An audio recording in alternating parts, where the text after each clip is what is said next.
Apalagi terkait kehormatan, terkait ghibah, di sini disebutkan oleh penulis kitab ini, waqad rawa Abu Dawud, Imam Abu Dawud meriwayatkan anna Nabiya sallallahu alaihi wasallam, bahwa Nabi sallallahu alaihi wasallam marra, lewat suatu malam, suatu masa pada saat Mi'raj, bi qaumin lahum atfar, dengan suatu kaum yang mereka memiliki kuku-kuku min nuhas, yang kukunya terbuat dari tembaga, yakhmishuna biha wujuhahum wa sudurahum, yang digunakan untuk mencakar wajahnya dan mencakar dadanya. Nah, maka pada saat itu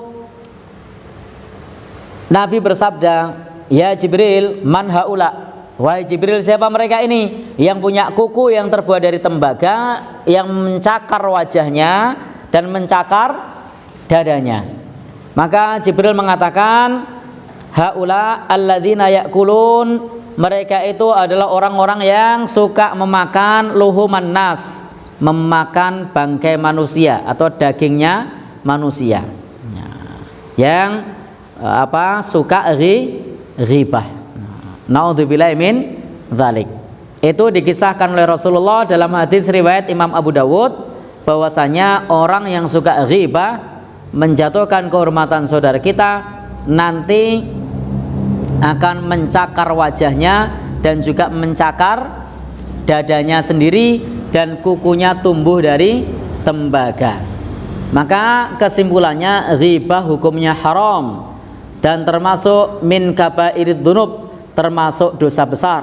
Kalau kita lihat siksaannya yang seperti itu, maka itu termasuk dosa besar. Naudzubillahi min dzalik. Maka kita harus berusaha untuk berhenti dari ghibah.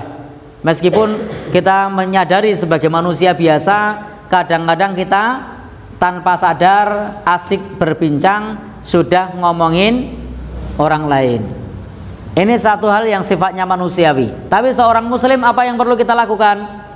Walladzina idza fa'alu fahisyatan aw dzalamu anfusahum dzakarullah. Hendaknya kita ingat kepada Allah, lalu kemudian kita istighfar dan kita tidak meneruskan. Bukan kemudian ingat kepada Allah lalu kemudian melakukan pembelaan, prapopo pisan-pisan, atau kemudian melakukan pembelaan lagi. Apa pembelaannya? Oke koncone, atau pembelaan yang lain. Jadi memang kita ini butuh watawasau bil haqqi watawasau bis sabr, saling menasihati dalam kebenaran, saling menasihati dalam kesabaran. Kadang-kadang kita terjatuh dalam dosa, orang lain mengingatkan. Kadang-kadang orang lain terjatuh dalam dosa, kita yang mengingatkan. Karena memang kita ini butuh saling diingatkan. Ada yang terjatuh dalam dosa karena sadar, ada yang karena tidak sadar. Maka kedua-duanya butuh diingatkan. Kenapa kita penting untuk selalu melakukan hadir ke majelis taklim misalnya, untuk bisa mendengarkan nasihat misalnya, karena hati kita butuh untuk senantiasa mendapatkan nasihat untuk diingatkan. Kenapa? Karena kadang-kadang meskipun kita sudah tahu, sudah hafal, kita butuh diingatkan.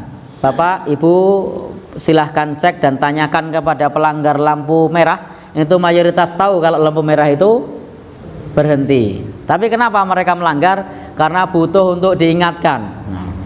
Jadi butuh untuk diingatkan. Bahkan semua orang yang di lampu merah ketika kuning itu paham kalau kuning itu suruh waspada pelan-pelan. Tapi kalau kuning dibanterke, itu mereka semua tahu apa enggak? Tahu. Nah, karena memang kita ini butuh untuk diingatkan. Butuh diingatkan. Tidak bisa serta-merta tahu kemudian praktek.